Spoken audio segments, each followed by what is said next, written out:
आज के online class में आप सभी का स्वागत है। आज हम भारत में हरित क्रांति का अध्ययन करेंगे। हरित क्रांति भारत के में 1960 से 70 के दशक में परंपरागत खेती के स्थान पर नई तकनीकी प्रयोग की गई, जिससे खाद्यान्नों के उत्पादन में वृद्धि हुई। सर्वप्रथम 1960-61 में भारत के 7 चुने हुए जिलों में गहन कृषि जिला कार्यक्रम परियोजना क्रियान्वित की गई। बाद में इसे अन्य जिलों में भी लागू कर दिया गया। तो कृषि के क्षेत्र में क्रांतिकारी परिवर्तन करने के उद्देश्य से कुछ कदम उठाए गए। इसके अंतर्गत उन्नत बीजों, उर्वरकों व सिंचाई आदि की सुविधाओं का विस्तार किया गया। तो कृषि उत्पादन, विशेषकर खाद्यान्न उत्पादन में तीव्र वृद्धि के लिए उन्नत तकनीकी का प्रयोग ही हरित क्रांति कहलाता है। हरित क्रांति का जो मुख्य उद्देश्य था वो खाद्यान्न क्रांति या अनाज क्रांति था, अर्थात अनाज या खाद्यान्नों के उत्पादन में वृद्धि करना था। यह एक ऐसी प्रक्रिया है जिसमें भारत की कृषि और ग्रामीण अर्थव्यवस्था में गत्यात्मक परिवर्तन आया, और गत्यात्मक परिवर्तन के कारण ही इसे क्रांति कहा गया। यानी भारत के जो कृषि क्षेत्र है उसमें कृषि उत्पादन या खाद्यान्नों का उत्पादन बढ़ गया। ग्रामीण अर्थव्यवस्था में जो किसान थे, यानी जो ग्रामीण अर्थव्यवस्था है, किसान जो गाँव में जो लोग रहते थे, जो खेती करते थे, खाद्यान्नों के उत्पादन बढ़ने से उनकी आय में परिवर्तन आया, उनकी आय बढ़ गई, उनकी आर्थिक स्थिति मजबूत हुई, और इससे जो परिवर्तन आया, इसीलिए क्रांतिकारी परिवर्तन आया, इसे ही हरित क्रांति कहा जाता है। हरित क्रांति का संबंध कृषि क्षेत्र में उत्पादन तकनीकी के सुधार एवं कृषि उत्पादकता में वृद्धि करने से है। नॉर्मन ई बोरलॉन्ग को हरित क्रांति का जनक कहा जाता है। यानी हरित क्रांति का जनक कौन है? Norman E बोरलॉन्ग। भारत में हरित क्रांति का जो श्रेय है वो एम.एस. स्वामीनाथन को जाता है। इस क्रांति के फलस्वरूप भारत खाद्यान्न पदार्थों में आत्मनिर्भर हो सका। यानी हरित क्रांति के फलस्वरूप भारत के अंदर खाद्यान्न उत्पादन में वृद्धि हुई और भारत खाद्यान्नों के उत्पादन में आत्मनिर्भर देश बना। भारतीय खेती में सिंचाई सुविधाओं, उन्नत बीजों, रासायनिक उर्वरकों आदि सुविधाओं में विकास के कारण अनेक क्षेत्रों में साल भर फसलों का उत्पादन होने लगा एवं शुष्क काल में भी फसलों का उत्पादन प्रारंभ हुआ। यानी पूरे वर्ष दोनों खरीफ और रबी जो ऋतु थी उनके अंदर, फसल ऋतु थी उनके अंदर अनाजों का या फसलों का उत्पादन संभव हुआ, सिंचाई सुविधा का विस्तार हुआ, उन्नत बीजों का प्रयोग किया जाने लगा और रासायनिक उर्वरकों का प्रयोग हुआ, जिसके कारण फसलों के उत्पादन में वृद्धि हुई।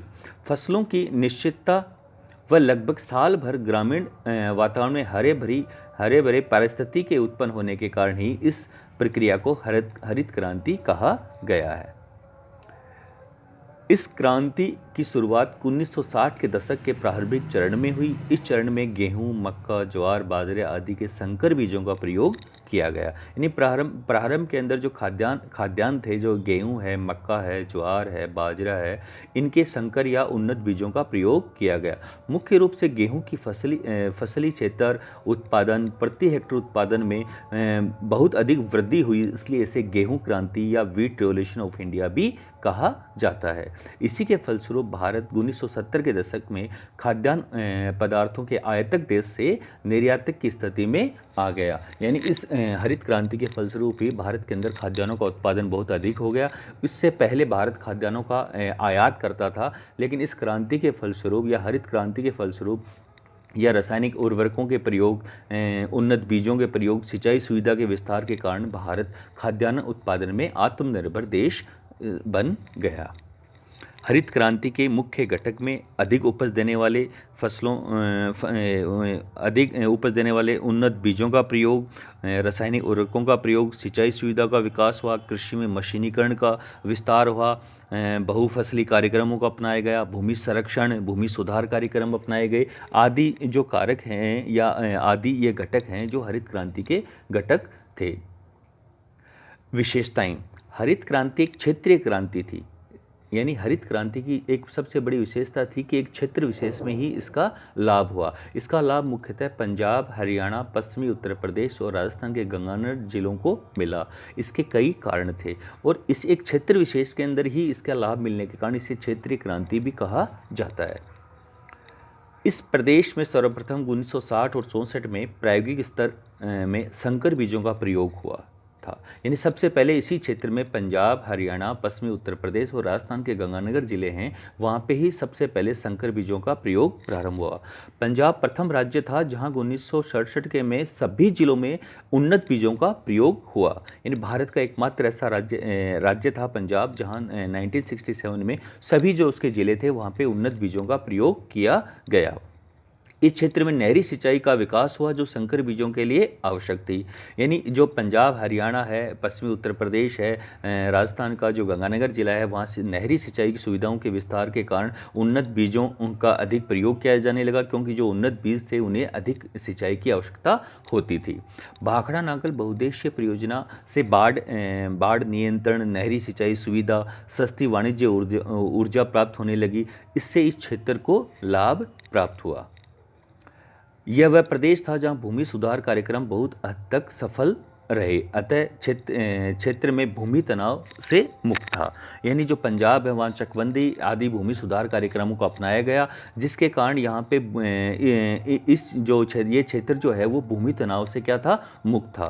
प्रदेश में वैकल्पिक रोजगार की सुविधा का न होना, यानी इस क्षेत्र के अंदर कोई बड़ा उद्योग नहीं था, खनिज संसाधनों की दृष्टि से यहाँ कोई उद्योग स्थापित नहीं था, इसलिए यहाँ पे वैकल्पिक रोजगार की सुविधा का न होने के कारण यहाँ के लोगों ने कृषि की जो नवीन तकनीकी है उसको त्वरित रूप से या तीव्र गति से अपनाया।